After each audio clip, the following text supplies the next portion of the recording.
Welcome, everyone. I am John Ryan of SportsMemo.com, and I am very pleased to have Marco D'Angelo on the show for the Kentucky Derby 2022 edition. He is the co-founder of WagerTalk.com and also a horse racing guru who I didn't know much about horse racing until last year when I hosted a show with him with the Kentucky Derby. And I learned all kinds of things. I first of all learned why the Kentucky Derby is such a great event to bet and that there is opportunities other than just betting on the name of the horse that you like. Welcome to the show, Marco. It's an honor having you on board again here for the Triple Crown race. It's the first of three. And first of all, for those that are just getting into the sport like I was last year, because I think we got to the Belmont and didn't I say you were creating a little bit of a monster in me with this? And I just absolutely love it. So I appreciate everything you've done for me. But why would somebody want to bet this race, and why does this Kentucky Derby? I guess the first one was 1888, I believe. Why is Yeah, it? I do. I was in attendance of that first one. I'm so old. Yep. But John, this is a great betting opportunity. One, first to give you guys a little background. Not only do I handicap and bet horses, I'm inside the game. I actually own racehorses, and I have owned racehorses since 1986. So I do know what I'm talking about when it comes to the sport. And for the Kentucky Derby, you guys know, obviously I've made my bones by being a professional sports bettor. And when you're betting sports, the difference between betting sports and betting horses is when you bet sports, you go to the casino, you walk up to the window in the sports book, and you say, give me the Pittsburgh Steelers -6, or you take the other team +6. It's you against the book for that 10% vig. They charge you 110 to win 100. But when you're betting horses, it's not you against the book. The book doesn't care what horse wins. They make the same amount of money because they get a percentage of the betting pool, the handle. After their percentage comes out, what makes betting the Kentucky Derby such a great event is the rest of the pool is divided by the winning tickets, the winning players. And note that I said players. You're competing against everybody else. You're not competing against the book. So when you have an event like the Kentucky Derby, where there's going to be so much, I hate to call it dead money, but recreational money, people that never bet horses all year, come Kentucky Derby Day, they want to be part of a national party, an event.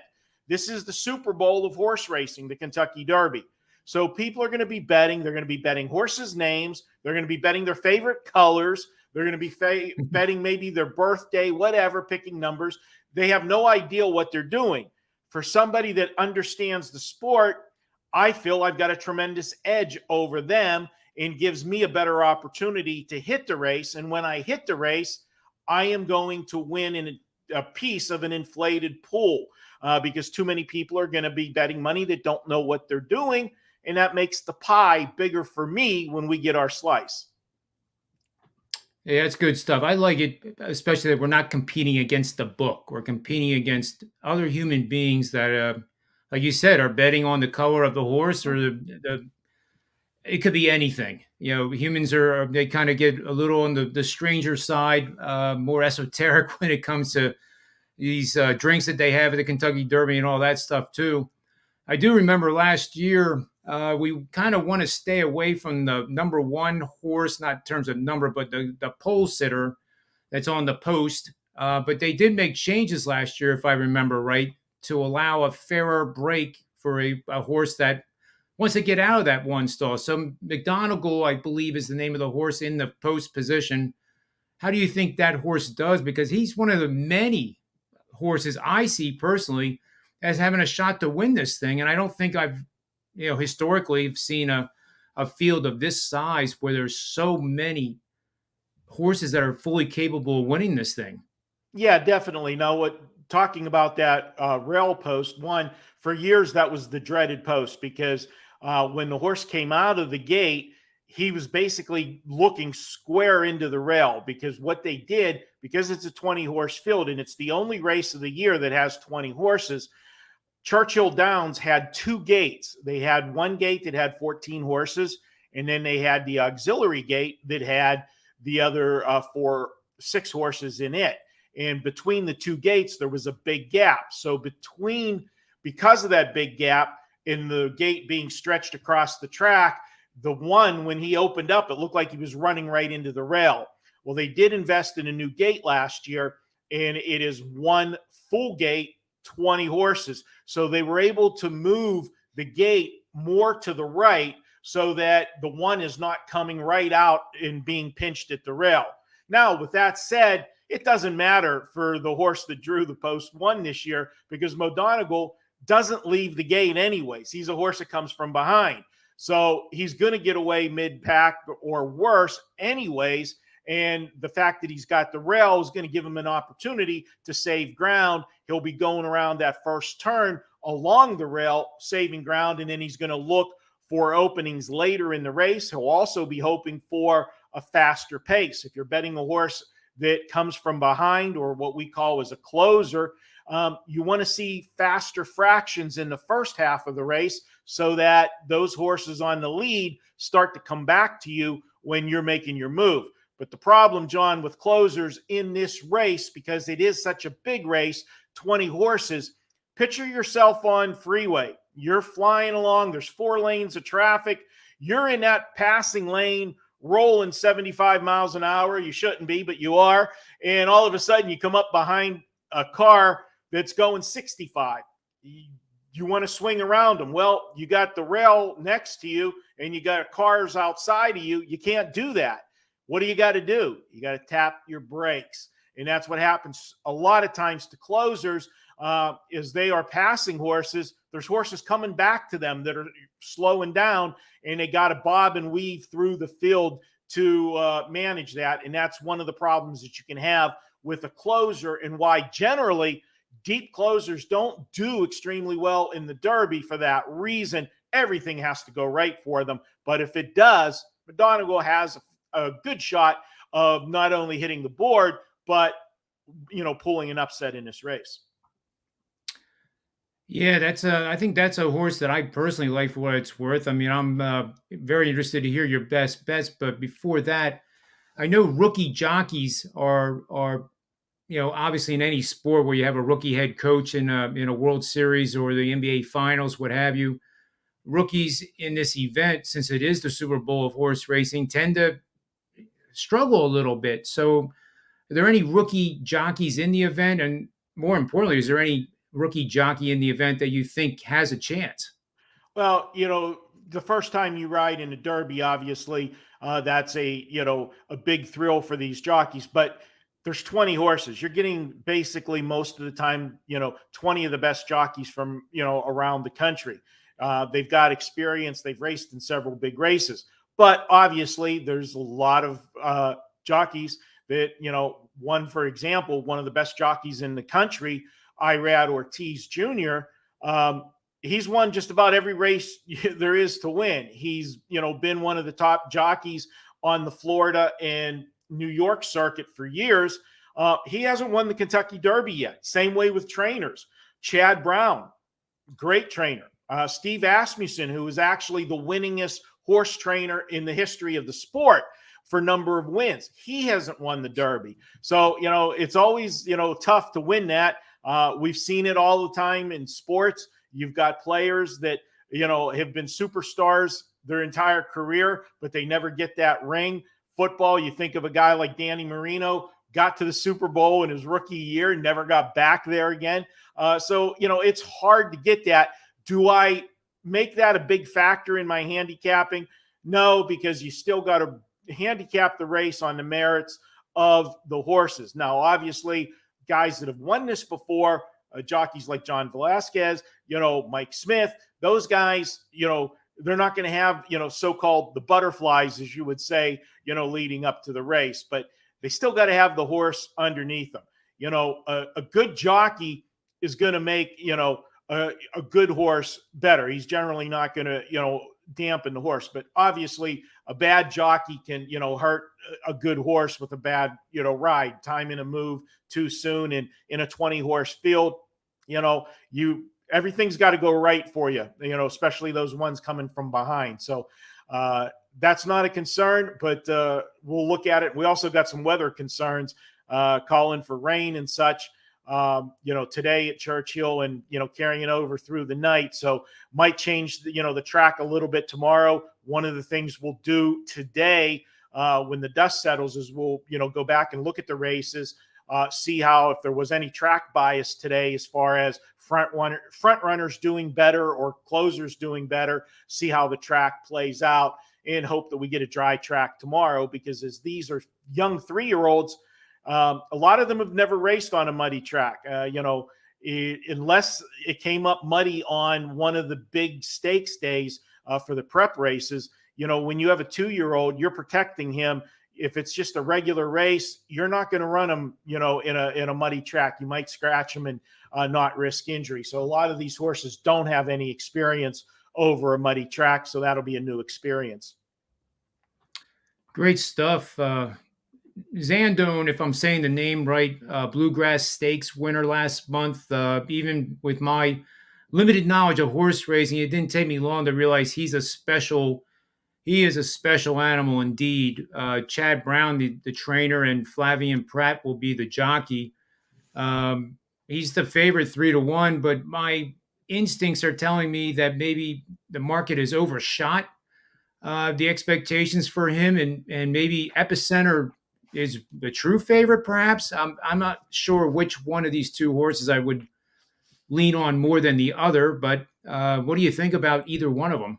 Well, I got something to say about both of them. And full disclosure, as far as Epicenter goes, I do a show weekly with Sig Las Vegas. It's called the Pony Pundits. We all winter from January till now, every week, we were dissecting all of the prep races leading up to the Derby. And for those that don't understand, only 20 horses get into the Derby, and you have to pay an entry fee when the horse is born. You pay another sustaining payment at 1. You pay payments at 2. Then you pay final payments at 3. Just because you paid to get into this race doesn't mean you get into the race.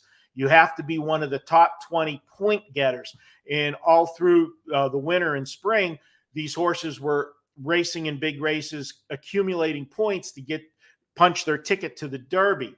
Back in January, early January, one of the first shows we did, I told the viewers on that show, we were doing a race with Epicenter, and I said, bet Epicenter in the future market to win the Kentucky Derby. That's the same, John, as if you bet like a team to win the Super Bowl in the summertime. You're getting bigger odds to take a chance on, what team you think is going to be the champion. I told the viewers, and I did it myself, we got a futures ticket on Epicenter at the time, 33-1. Wow. So I definitely have a big rooting interest tomorrow on Epicenter going into the Derby. Now, with that said, I'm scared as hell from Zandon.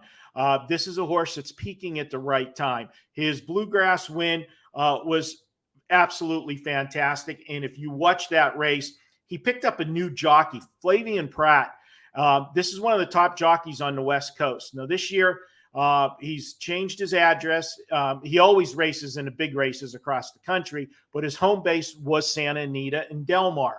This year, he's coming east. He's going to be racing Kentucky and New York this year. Bigger races, go to Saratoga for the summertime, that meet. You got the Belmont meet that'll be before that. Of course, leading up to the Triple Crown's final leg, the Belmont. He jumped on this horse and gave him a masterful ride. It was just the horse's second start of the season. His first start, he raced good, but come up a little bit short.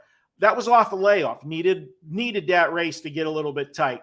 In his last race, fantastic. And when he blew by the horses in the stretch, if you watch Flavien Prat, he just hand rode him out. He didn't have to really get after this horse. He won going away. Now, this is the third start off the layoff. I preach all the time.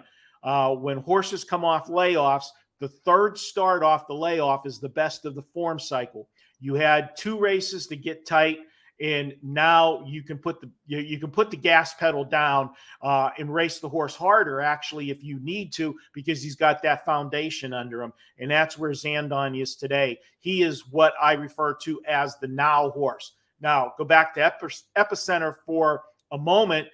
He's done nothing wrong. He's won 4 of his last 5 races. The only race he lost was in a stakes race. He got caught at the wire. Now, he battled the entire stretch with another of the co-favorites in that race, Papa Cap. The two of them battled down the stretch. It was a great stretch drive. He finally put Papa Cap away. Looked like he had the race won. And out of the clouds came a horse, Call Me Midnight, flying way on the outside. I honestly don't think Joel Rosario even saw him coming, and he got nipped right at the wire. So Epicenter is going to be on or near the lead in this race. That's his racing style. Personally, with the 3-hole, he's going to have to come out of the gate firing because he doesn't want to get caught buried down at the rail behind a wall of horses. So I look for him to leave hard, and then he'll look across and see what the other horses are doing. There's a lot of speed from the outside. I think those outside horses he'll let go and just sit in right behind them in a very good stalking position. That's a good place to be. Now back to Zandon, the 10 horse, who, as I said, scares the hell out of me. He's going to need to navigate through the field. This is a horse that generally doesn't break well. He's going to be in the second flight of horses, second half of the field. He came from 11th in the Bluegrass Stakes to win easily, but he's going to have more horses to pass. And you know, if he gets a clean trip, bobbing and weaving through the field, I think he's the winner. But you know, he could get some of that road trip. So for me, I am going to be betting Zandon tomorrow. Keep in mind, I have a 33-1 shot edge on the other horse. So I'm going to try to protect some of my assets there with Zandon, but I do think he is the horse to beat. But I do have a couple other horses that I do like in this field a lot. Zandon, I've heard from a couple of sources, struggles out of the gate sometimes, but being in the 10 slot there, that's not going to be an issue no matter how poorly he starts, I guess. Is that right? Hey, what's going to happen is Flavian Pratt's going to try to break as well as he can, get to the rail as quickly as he can to save ground. And he did that in the Bluegrass, but when it was time to make the move, he was able to manage to get him, you know, out of the rail situation and get him into the flow of the traffic. And then he found a path on the outside. And when he asked this horse for acceleration, it was like, you know, stepping on the gas in a sports car. I mean, he responded right away. He did, you know, make the move to the outside, got a clear path, and went on for an easy victory. Will it be that easy this time? We'll have to see. And that's going to be subject to how fast that first half of this race goes. The faster it goes, the better it sets up for him in horses like Mo Donegal. One of the other horses that's a big, I think is a big factor in this race. And if you look at the trainers in this race, the field of 20, there's one notable name that you don't see at the Kentucky Derby this year. And that's Bob Baffert. And the reason for that is he's banned from Churchill for the next 2 years because of last year winning the Derby with Medina Spirit and then having the horse be disqualified for a drug violation on the horse. But what we've had is there's still 2 horses here that have, you know, all the fingerprints of Bob Baffert. And that is the horse Taba, the 6 horses Taba, 12 horses Taba, the 6 horses Messier. Both of those horses were Bob Baffert's horses until their last starts. They got moved to the barn of Tim Yakteen. And for those that don't know who this guy is, Tim, he's a good trainer. He came up as a second trainer for a well-known trainer and learned the craft very well. And who was that? Oh, it was Bob Baffert. So Bob's still going to have a presence here in the Derby. And the horse that intrigues me, what Taba did in his first start, or I should say his first start against Stakes Company in the Santa Anita Derby. Now, granted, it was only a 6-horse field. Messier was also in that race. The favorite went out for the lead in that race, got the lead. Messier was pushing him second, and Taba broke out of the gate well, but then took back to third. Mike Smith tucked in, let those horses battle, and then whenever they were coming off the last turn, Mike Smith put the horse in gear. Messier had put away the front runner, who was actually the favorite in the race. Messier pulled away, and then here comes Taba, and Taba went right on by him. Now, a lot of people are going to say, wow, if Taba in that first start against Stakes Company and only his third career start raced that well, why would I bet Messier today when Taba just beat him? That's true in most handicapping cases, and I would say that. I definitely do like Taba, but I think in that Santa Anita Derby, we talked about those points that you needed to get into the Derby. Taba had to win that race to guarantee himself a place in the Kentucky Derby. He had 0 Kentucky Derby points. So he could have finished second and got 50 points, but then he wouldn't know if that was going to be enough, because the other big stake races, there were 3 big stake races going that day. 50 might not have been enough. 100 definitely would have guaranteed it. Messier finishing second with the points he already had was going to get into the Derby. So as I said, both of those horses moved from the Bob Baffert barn. Both of them are the same connection training-wise. Do you think there was a little bit of conspiracy theory there, and maybe Messier didn't race to his full potential in the Santa Anita Derby to let the stablemate go by to get 2 horses to the Kentucky Derby from the Bob Baffert family tree, so to speak? So I think Messier out of the post 6, and he's got great tactical speed. He's another horse like Epicenter that can leave and be the pace setter, or if they're going too fast on the front end, he can just take back a step and be right behind them like he was in the Santa Anita Derby, and then pounce at the top of the stretch, which when you do that style, that is probably the most preferred style for winning the Kentucky Derby, because you get first run at the front runners that were doing all the heavy lifting, and you got a big jump on all those horses that are coming from behind and got to bob and weave to get through. So I think the 6 is a horse that you got to really seriously look at in this year's Derby. And if you look at recent years, the front end horses, horses that were on the lead or right behind the lead, are the horses that have done the best in the Derby in recent years. Yeah, I love the name Messier for sure. And I think this last question before we get to your best bets to consider, I think in a Triple Crown race, there's nothing more exciting than when you bet a horse that has been lingering behind and is a closer. And you come down to that home stretch, and the horse is getting closer and closer and closer to the lead, and you almost like lose your mind because of what's going on. If you had to pick one closer for new people to bet on that would enjoy that kind of finish, which one or two would you pick? Well, the 2 best closers in the race are Modonegal and Zandon. There's no question about that. There are some other horses that'll be coming from the clouds. A horse that is a big long shot in the race, Barber Road, horse number 14. This is a horse that comes from behind, and this is a horse that's had a lot of hard luck as far as traffic troubles in his prep races. If they go fast on the front end, and if he gets a clean trip, this is a horse that's sitting at 30-1 in the morning line that could run on the bottom end of a trifecta and a superfecta. And for those people that don't know the terminology, the different types of bets that you can make, win, place, and show means you're betting a horse first, second, or third. And that's what win, place, show means. Exacta is just what the name sounds like. You're picking 2 horses, and you got to be exactly right. You got to pick the horse that wins and the horse that runs second. Now you can do an exacta box, which mixes it up. Doesn't matter which way the combination of horses you do, as long as 2 of the horses that you put in that exacta box finish 1-2. A trifecta, well, it's the same as an exacta, only you're picking the top 3.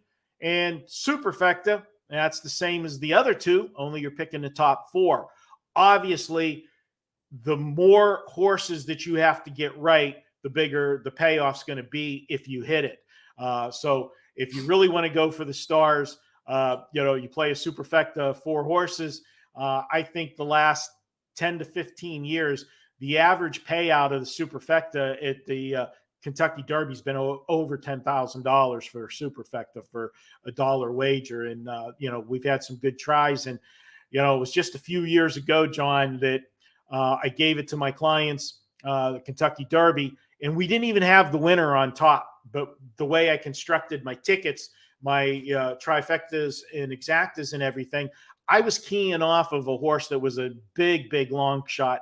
The horse's name was Looking at Lee. He had the dreaded one post, and it didn't bother me because I knew this horse was a closer. And I thought there was enough front end speed in this race that he was going to get a chance to make that run. Well, he did make that run, and he finished second. We bet, our clients and myself, we bet $390 is what we invested in the Kentucky Derby. That might sound like a lot of money to you, but as again, I said, these pools are inflated because so much dead money. I want to spread myself out a little bit more to get a piece of it. Well, that $390 investment for a 2-minute horse race brought us back over $9,000 that day. So, definitely this is, that race that, I get excited for various reasons. I'm like a kid on Christmas morning when Kentucky Derby Saturday, comes in, playing it as a fan of the sport, a participant of the sport. There's not much, that's one of my favorite days of the year. I can't, don't tell my wife because she thinks it's our anniversary, but Kentucky Derby day's it. That's awesome. Well, yeah, I like ever since you explained to me the Superfecta and, the Belmont didn't have that many horses in it, but you did nail that last year. Yeah. In the Belmont, but clearly the excitement, being a former trader in the pits on Wall Street for me personally, and the way I love in-game live betting in the NBA, I'm all over that Superfecta. So why don't we move on to your best bets first, and then we can possibly figure out a Superfecta. Yeah, my top 4 horses in the race, and I'm going to give them to you in sets of 2 because I think they're interchangeable. The top 2 horses we talked about, the 3 Epicenter, the 10 Zandon. My third and fourth selections in here, interchangeable, and they're both the Baffert horses. I think they're both got the right spot, the right racing style. And going back to the other horse, Taba, this is a horse that's only had 3 lifetime starts. This horse, we don't know how good this horse is. Now, there was a lot of reports when he came out of the Santa Anita Derby that the horse was tired. Okay. That was a big race for that horse to go from, a maiden, race to race in the Santa Anita Derby. That was a big, tall task for him. And he was spent afterwards. They haven't trained him hard leading up to the Derby. I think they're trying to, get him freshened up more than anything else. Will he be okay for the Derby? Yeah. If the horse wasn't right, they wouldn't put him in here. They wouldn't risk doing damage to a horse of this caliber. Now, with that said, Messier has been training super lights out. And if there was any conspiracy theory in that Santa Anita Derby when Table went by him so easily, I don't think Table's going to go by as easily today in this race. And I think Messier has a big shot. So I have those 2 horses as my third and fourth horses in my top 4. But again, they're all interchangeable. Now, when you go and try to find some other horses that are long shots that you want to put in there, again, we talk about building tickets and constructing tickets, and we go a little bit deeper when we get into the horses we think that can finish second, and then especially the horses that can finish third or fourth, because they've got margins for error for them to run on the back end of the ticket. Some of the live long shots, I mentioned one of them, Barber Road. Another horse that I like is number 8, Charge It. This is a horse that ran second to Zandon in the Bluegrass Stakes. That horse was coming off a maiden victory and was thrown into Bluegrass Stakes. You come off a race like that with little experience and go into a big stakes race like the Bluegrass. He raced extremely well, finishing second. Was he going to beat the horse in that race? No. But and I'm sorry, I got the race mixed up. He was in the Florida Derby against White Abarrio. And I was with my buddy Sig at Red Rock, betting and watching that race that day. And we both had White Abarrio to win. So we were happy we won the race and, cashed the ticket that day. But the minute that race was over, and I had used Charge It hard in my exacta, I turned to Sig and I said, I'm more impressed with Charge It's race than White Abarrio's, even though White Abarrio won. He was supposed to win that race. Charge It was a green horse. If you go back and watch the replay of that, watch him going all over the racetrack in the stretch, and in deep stretch, he was lunging in at a horse on the inside of him. And that is just him being green. And green is a term that we use in horse racing. It means inexperienced or immature. He's still learning. If he goes a straight line in that race, does he beat White Abarrio? I still don't think he beats him that day, but he's going to be a lot closer at the finish line in that race. And because this horse has been lightly raced, we expect him to make another jump. He's made an improvement in all of his races with the speed figures. So for him to make another jump will not shock me. And when you have horses that are lightly raced like he is, they have a license to jump up. They're just like kids when they get a growth spurt, or as we say, the light bulb goes off when they learn what they're supposed to do and do it correctly, such as running in a straight line instead of zigzagging like a snake in the stretch. They put it all together and you see the horse do well. This is a horse that's had 3 career starts. He's got a win in 2 seconds. That's not too shabby. And this being his 4th start, we could see a big improvement. So I like Charge It as a long shot as well. And you look at, I mentioned White Abarrio. I'm not as high on White Abarrio as I was in the Florida Derby. He's sitting out there in post position 15. I think he's going to have to use a little bit too much of the horse to get, he's not a stone cold front runner, but he likes to sit right near the lead and make a move.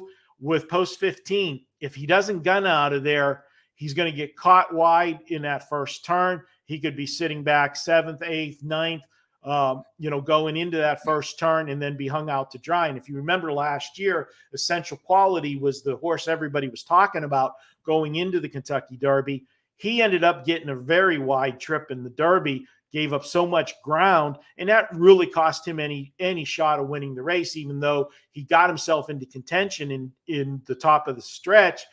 He just gave up too much ground to the other horses to get to that spot, and he couldn't make that final kick. So that's why I'm not as high on White Abarrio. And there's going to be horses just gunning out of there from the outside. Another horse that's definitely going to be leaving is the 16 Cyberknife. That horse likes speed. And going back to White Abarrio one moment, I forgot one angle. His trainer, Safi Joseph, this horse dominated the Florida circuit. And the Florida circuit has usually been the best road to the Kentucky Derby. It's had more recent winners than any other of the prep races. With that said, his trainer, Safi Joseph, owns Gulfstream. He's one of the top trainers there every meet. However, whenever he travels, and he goes to another track, his win percentage is not as high as it is at Gulfstream Park. One, obviously, when you're traveling, you're racing in big races, so the competition is better. But if he has anything that he does special on his home track, he can't do that on the road. So his horses have a tendency not to fire as good as they do at Gulfstream. So that's also a concern with him from the outside post. With the time remaining, Marco, I know you have to get going because you have about 20 more shows to do on the Las Vegas Strip the rest of the day on your special day. You discuss the pyramid strategy with the Superfecta, because that is really, that fit my mathematical mind to a T. Yeah. And you can do that, John, both on a trifecta wager and on a Superfecta wager. What I do is I construct my ticket. I'll put generally 3 or 4 horses in the first spot, the horses that I like the best. Then in the second spot, I repeat that with those same horses, and then I add who I think my next best horse is.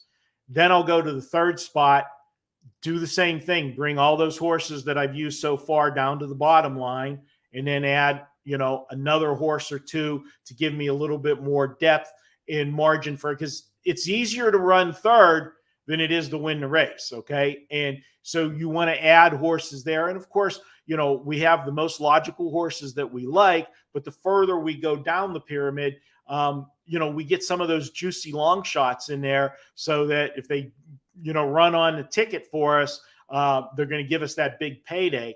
And that's how I construct those tickets. Now, obviously, the more horses you involve in a ticket like that, the more it costs. But this is the one day where, let's say, I might normally spend $48 on a trifecta, that I construct the ticket on.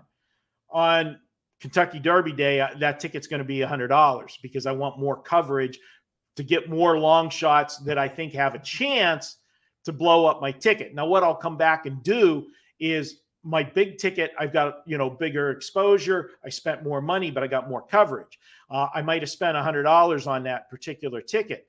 I'll come back, though, and play the numbers that I like the best in a smaller ticket that cost me less, so that if the favorites do come in and the payoff is not, boxcar type payoff, I still made money again, because I hit it a second or a third time with a smaller ticket. Oh, I love it. I haven't constructed any ticket yet, but I'm sure I'll be working on it tonight for sure. I'm sure I'll get a text tomorrow too. You might. I'll be sharing it with you. Don't worry. And speaking of that, I want you to tell everybody where they can purchase your Kentucky Derby package and anything else going on at WagerTalk. You're usually running pretty hot in all the sports. Right now, knock on wood, it's been an incredible couple months for me. We're winning in all of the three major sports. I'm having a fantastic hockey season. NBA playoffs off to a great start. We're 14-7 to start the NBA playoffs. Baseball, we're off to a good start this year. We were number 2 last year in baseball, and if you go back to last year through the start of this season, we're still number 2 overall. Trying to close that gap on number 1 guy there. And then you can pick up, if you want, just Saturday. I have a package available. It'll get you all of my sports, whatever I play in baseball, basketball, and hockey on Saturday, but it also gets you the Kentucky Derby with my exact betting strategies. And you've seen the sheet that I've done. Yep. You can't screw it up. Okay. If you know nothing about horse racing, you can just, print it out, from your computer on a paper, or you got a smartphone, you can read it from your phone. You walk up to the window, just read it to the teller. You'll get the plays exactly how I'm doing it. That's $39 tomorrow. But I got an even better deal. Kentucky Oaks goes on Friday. We got all of the sports in action on Friday. If you want to pick me up for a 7-day package, you can do so. Normally that's $119. We've been running a special at Sports Memo WagerTalk, $99. I'm going to do it better for you. If you use coupon code Marco69, you can pick up a 7-day package for $69. That's less than $10 a day. Wow. And as I said, if you want the Kentucky Derby tomorrow, that's $39 for that package. $30 more, you're going to pick up 6 days.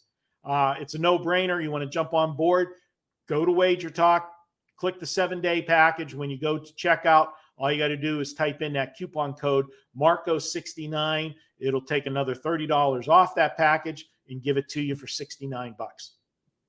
That's awesome stuff. I mean, that's a no-brainer, folks. If you don't go get that, then you're either drinking too many IPAs or you don't like sports betting from a sports betting expert veteran guy like Marco. I mean, it's ridiculous. $69. I'm going to go over there and buy it. I appreciate it, John. Lastly, I humbly state I've been on one hell of a roll in the NBA, 21-6. I think that translates to 77% winners and also 68% winners over the last 77. So I do have plays up tonight, and we'll have a 5%er going over the weekend. So I encourage you to get on board with that one too. It's not $69, but it's $99. And even that's cheap. Yep.